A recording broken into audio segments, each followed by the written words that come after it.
Let's talk tips. Basic tip everyone has to do sooner or later. Your windshield wipers.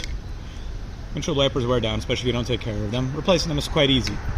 All you have to do, pop the windshield wiper up. I have a Jhook here, so with these all I have to do is just pull down. There we go, pops out, we can see. I can take it off.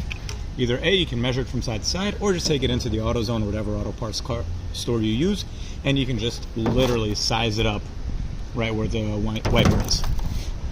Also, if you go to any kind of auto parts store, whether it's Advanced Auto, AutoZone, you get them a make, your model, they tell you what sizes you need. For example, this protege needs a 19 and a 21. So there are different sizes. This is very common with cars.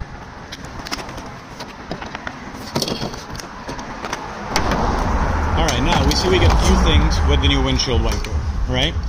This is going to be because there's different kind of mountings for different kind of windshield wiper connections. You get a little extra booklet, and they will tell you what are the most common ones and how to use all the different adapters that they give you.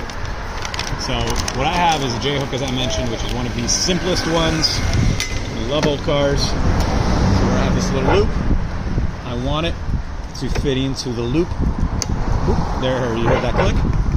Now that we have the wipers installed, one last thing. Not every wiper has it, but if it does, make sure you take off the protective layer. Otherwise, you're going to wonder what the heck it is when you wipe them out for the first time.